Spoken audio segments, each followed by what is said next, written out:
Turn in your Bibles to Daniel chapter 8. This is our little handout sheet. If you need it on your way out, either chapter 8 is where we're going to be at. And what we're going to talk about is how God rules the world. And what's amazing about this passage, God rules the world, even evil people. A guy named Antiochus Epiphanes, which you've never heard of unless you're into the prophecies which come through here, or you read the Maccabees and some of the Bibles that you might have. God is in charge of the good and the evil, and God works all things according to his way. Now, as you look at your book, the book of Daniel, chapters 1 through 7 have been in a language called Aramaic. The Bible is written in Aramaic, but this portion of it is. And Aramaic was the universal language of the realm, of the time, which was there. It was a language that was important. And so maybe it could be if you've traveled to Europe, if you've traveled to other places, especially in a business standpoint, English in many ways has been that. Almost, not everybody, but a good number of people speak English, at least in some way, especially in the business world. Well, here, more so universally, Aramaic was what was spoken.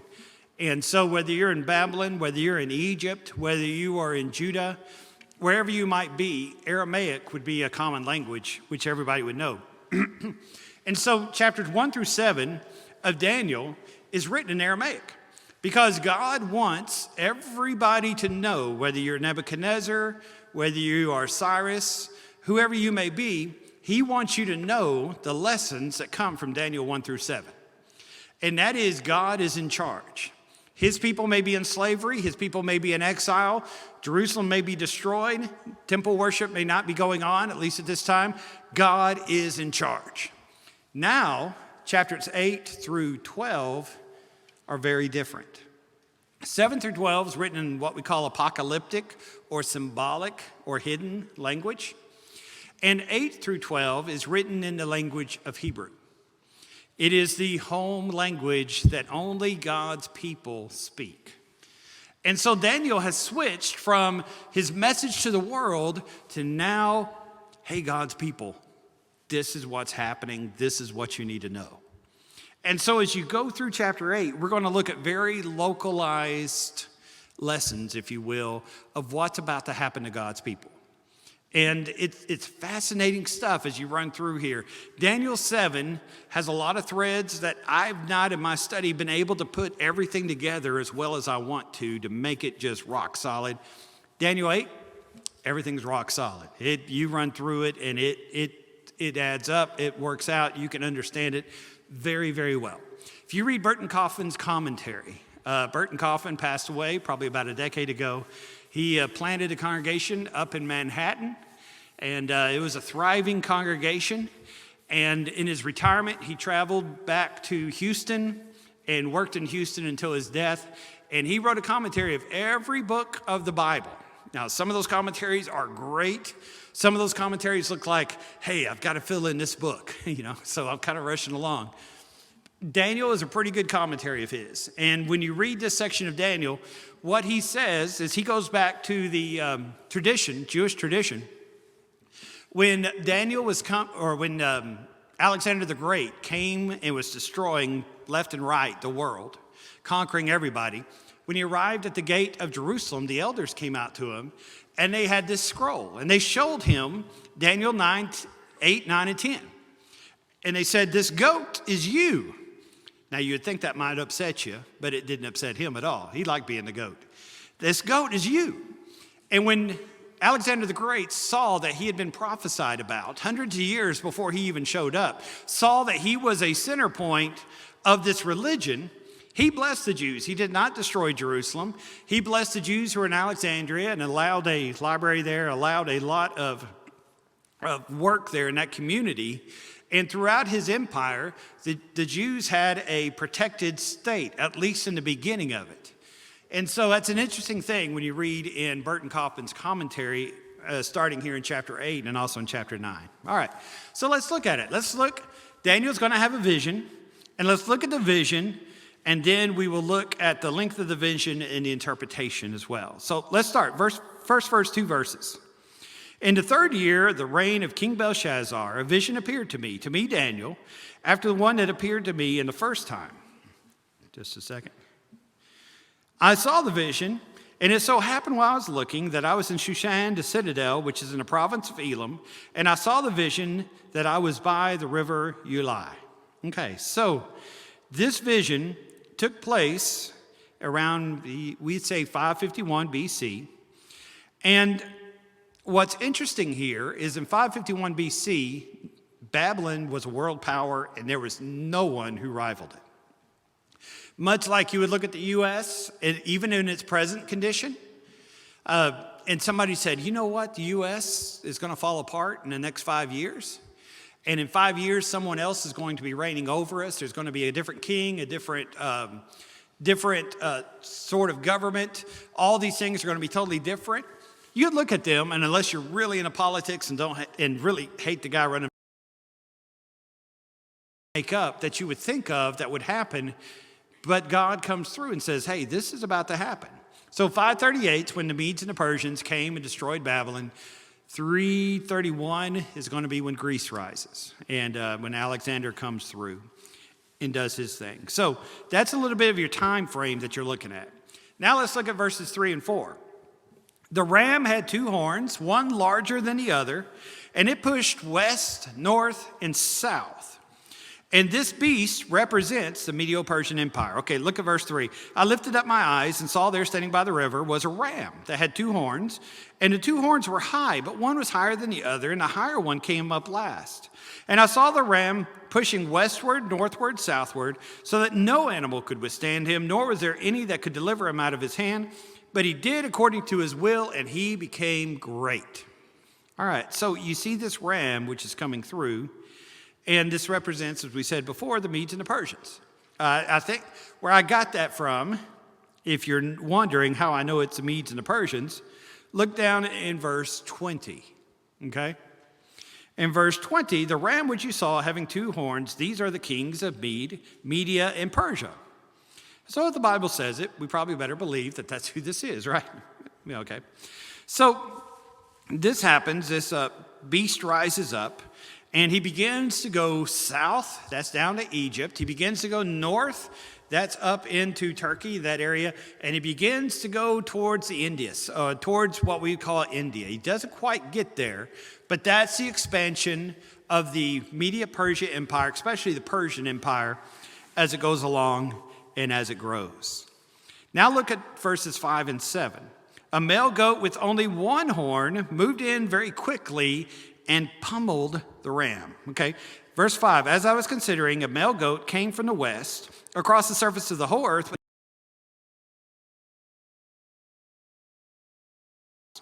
Then came the ram that had, and I saw him confronting the ram, and he was moved with rage against no power in the ram to withstand from his destroys the ram.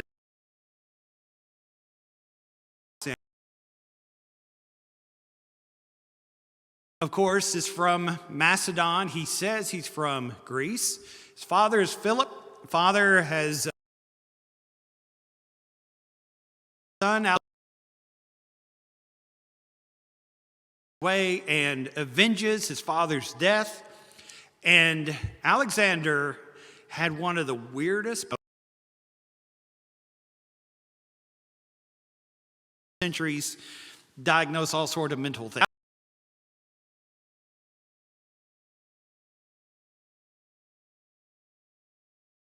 Come back with 4. He said, hey, let's go drink. Whatever it was, he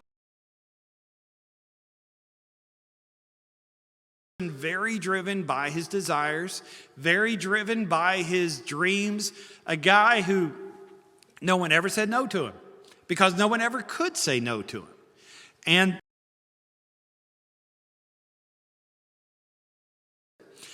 Not somebody I'd want as a friend, but somebody that looking from afar, you would just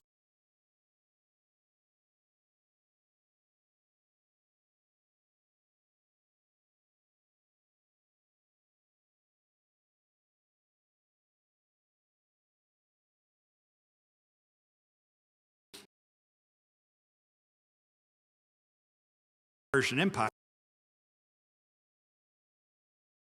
of 500,000, 500,000. So great, Alexander at that time, 30,000 people. Cavalry, 3/4 of it was infantry. And as you study the history, you see where the tactics are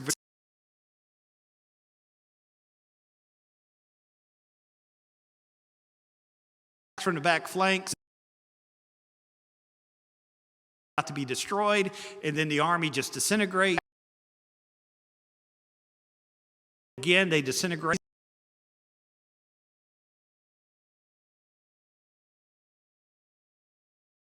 Fought everything in one. And of course, he came down to Egypt. Of course, he went over to India. At the very gates of India, he's only 30 years old.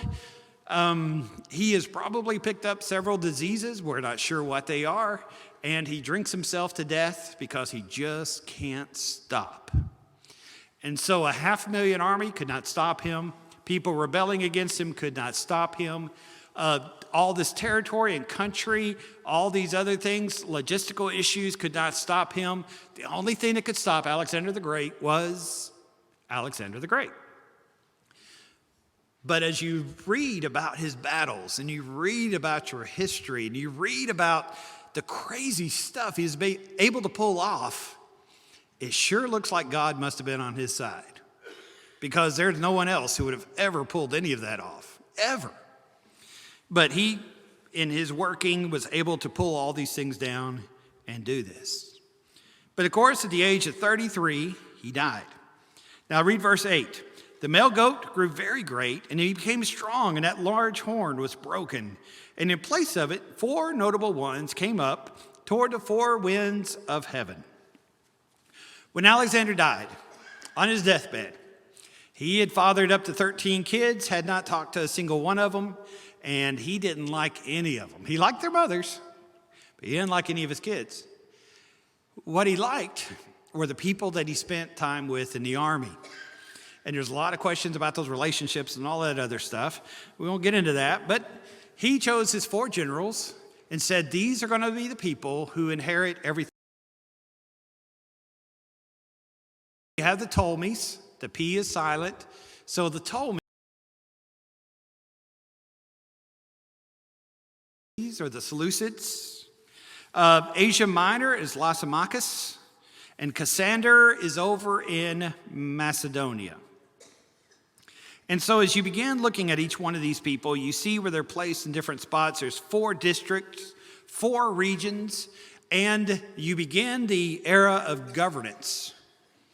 Now, what's neat about this era of governance is Alexander had just swept through. Now you have people who are going to control the land, and they're all Greek, or at least they want to be Greek. And so they teach everybody the language of Greek. And so, because of this influence, our New Testament's going to be written in Greek because everybody knows the language of Greek. Even after the Romans had come through and established their empire, you have that Greek language, which is everywhere. So God is working in his providence to make it where everybody speaks the same language, and in that day, everybody could understand the New Testament. And so as we look at that, we see these 4 people, and the very first people who are in charge of the area we care about, where the Jews would be the Ptolemies. And of course, there is a large Jewish school in Alexandria, and there's a large Jewish population through this area. And so the Jews are more or less left alone. The Jews are left, and they're able to thrive and to do well. Life is good. You've got a Greek influence, which is out there. But honestly, you wouldn't know that there was much difference. Temples rebuilt. Sacrifices are going on. Things are great. Now there's continued war between the four generals over who is going to be more powerful, who's going to be more important. And the Seleucids come from the north, and they beat the Ptolemies back. And the Seleucids take over. Now the Seleucids are of a race called Idumean, which is somewhat Samaritan, somewhat, today we'd call them Arab, even though there's a lot of differences. They are people who really did not like the Jews. They had, for generations, fought against them. If you look biblically, they're from the family of Esau, more so, we think. So the Seleucids did not. They're still doing their thing. Things are going not great, but not terrible. So now let's get to verse 9. And out of one of them came a little horn, which grew exceedingly great toward the south. And it grew up to the host of heaven, and it cast down some of the hosts, and some of the stars to the ground, and trampled them. And he even exalted himself as the high, as the prince of the host. And by him the daily sacrifices were taken away, and the place of sanctuary was cast down. And because of his transgression, an army was given over to the horn to oppose the daily sacrifices. And he cast truth to the ground, and he did all this, and he prospered. Is one of these horns comes down, casts some of the stars out of heaven, and to be against God's people.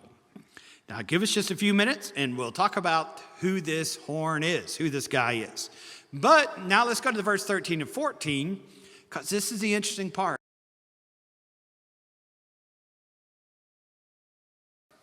Preachers can make a lot of money out of the book of Daniel. Or the internet. A lot of people are watching us on the internet. Be careful, because a lot of people make a lot of money and get a lot of power by mishandling the book of Daniel. Your average person reading in the background necessarily.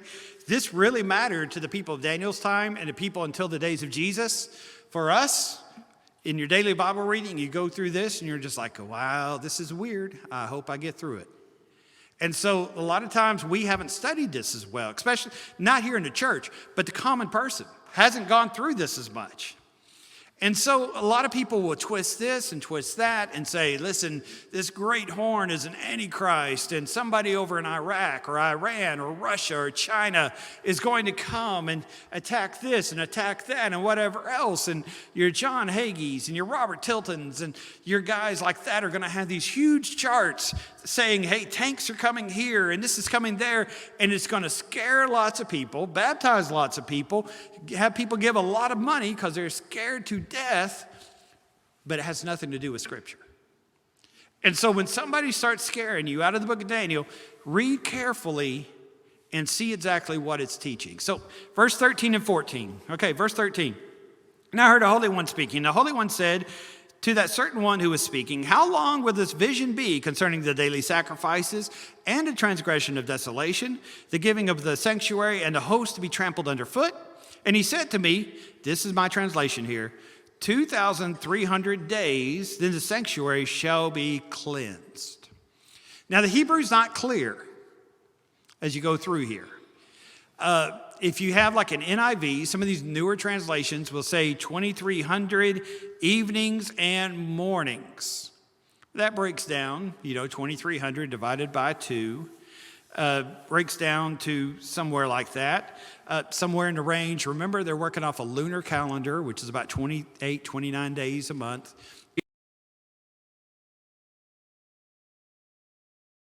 5 days. If you take the alternate, which I think the majority of people do, your notes don't. Your notes take the other side. If you take the alternate, which just says, hey, we're looking at 2,300 evenings, 2,300 days, then you're looking at 6 1/3 years. Now, where we run into trouble is your Julian calendar and the different calendars which have changed, trying to catch exactly the revolution, 365 and a fourth day as you go along. There's a little bit of a difference there. But that 6 1/3 year,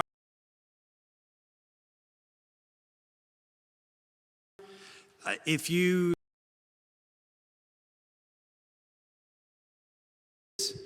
that 6 1/3 years is going to run you from September of 170 AD to December of 164 BC.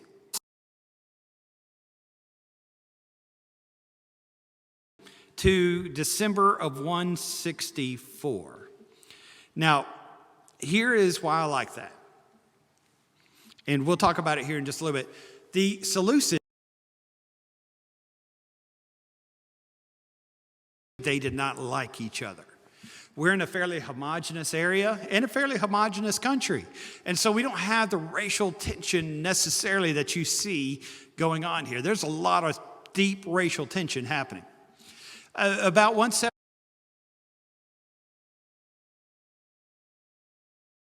take the vessels out of the temple and defile them and take them away. And the Jews get very upset because they consider that holy and they rebel. And Antiochus does not like it and decides, we are tired of Jews, we're getting rid of them.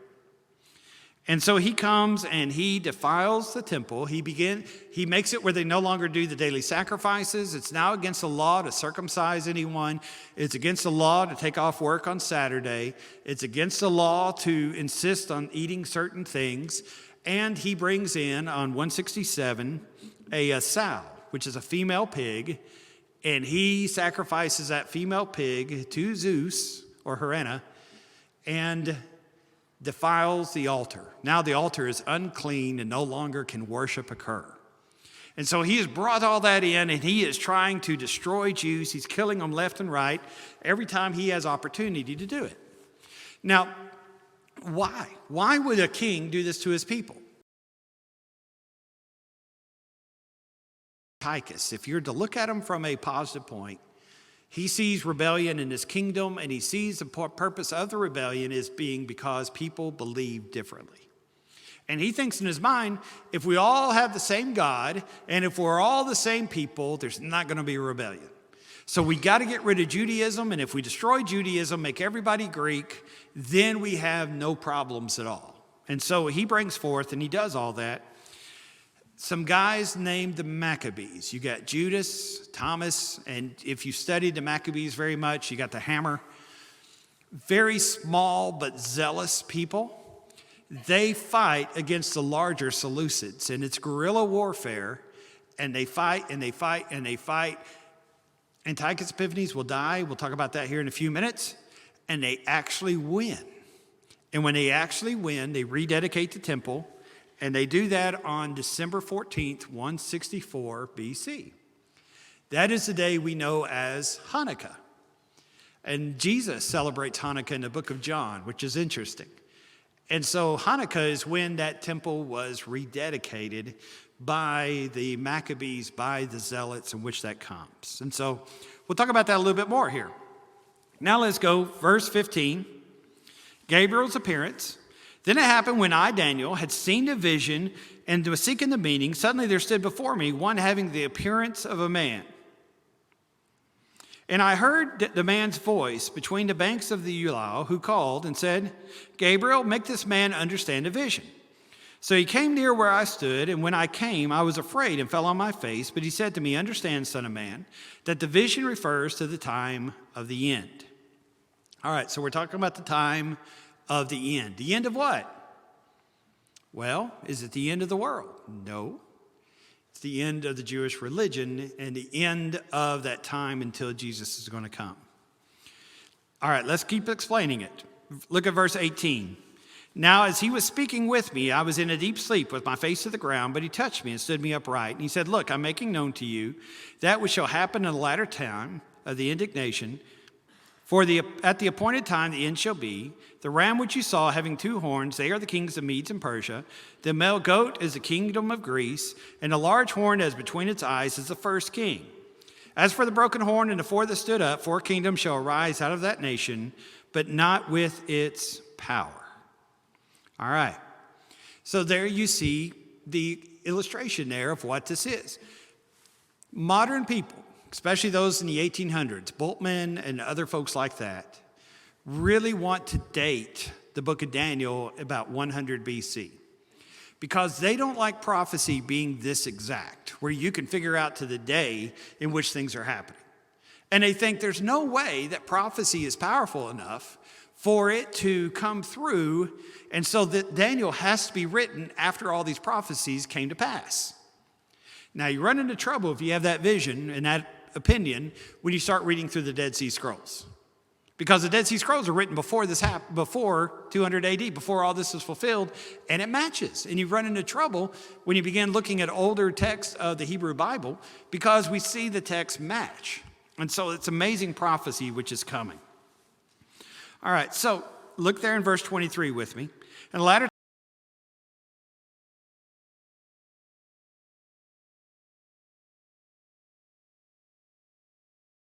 Antiochus Epiphanes, his power, verse 24, shall be mighty, but it's not, and also the holy people. He is going to fight against the people of God. He will be broken without. When they came and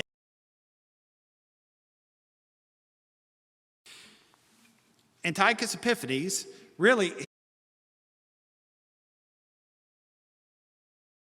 his name, he began to come back. And as he came back, as he heard about these things, he died much in the way that Herod died. An internal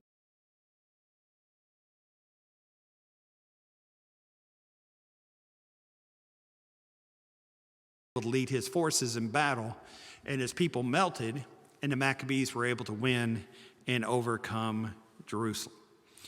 And so reading this, verse 27, Daniel speaks of these things, and he's sick and he faints because of all these things. And then he gets up and he tries to go about the king's business, but he says, man, I have trouble understanding this. So what are you looking at when you look at chapter 8?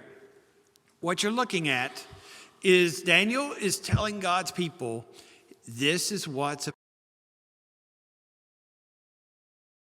God's people. But God,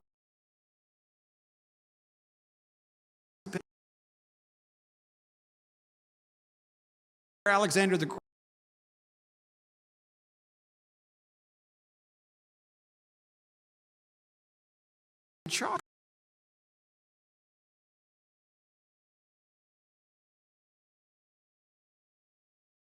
to last. Now, I used to keep a collection of books. Preachers have lots of books. I'm trying to cull my books. I'm trying not to have as many.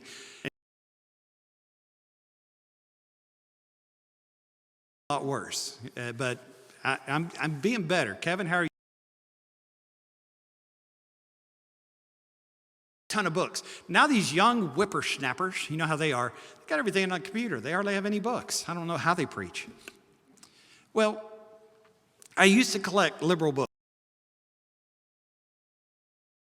Chapter is, if we don't change the church and our young people, we're not doing evangelism, everything's going to fall apart. I have books that say that. 20s and 1960s, 1990s, 2000s. It was written just 3 years ago, says the exact same thing. Because if you want to sell a book that goes against people's king, survive me for sure. And so what you see here is God letting his people know the kingdom's going to survive. These people are bad, but God's in charge of them, and they're not going to do anything that God doesn't let them do. And need to know. All right, we got a few.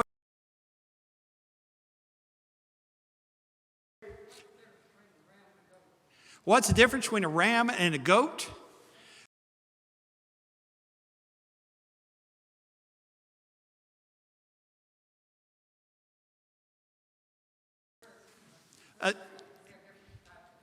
Yeah, yeah. A ram and a goat are not much different, biologically. And here, what you see is this ram having these two horns, being the Medes and the Persians. It's kind of, but it represents, of course, it looks more powerful. If you're thinking, okay, we're going to have a fight, and I've got a creature over here with two horns and a creature over here with one horn, who are you going to pick? Well, the one with two horns, right? And it looks more powerful, but it's not the dog in a fight, it's a fight in a dog. And that's the way Alexander the Great was. I'm sure Alexander Campbell was a great guy, but that's the way Alexander the Great was. He went after and was able to pull that off. And so I think what they're showing is a similarity as far as him being than the other one. When you start looking at how he pummels it and beats it into the ground and breaks its horns off, it's a pretty mean critter.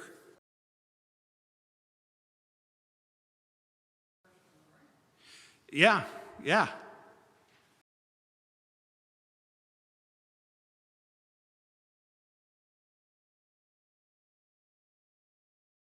I mean, do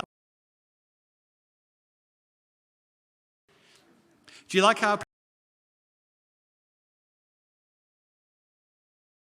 I always talk about Kentucky, and he comes up after the sermon and he says, some of us cultured people went to Louisville.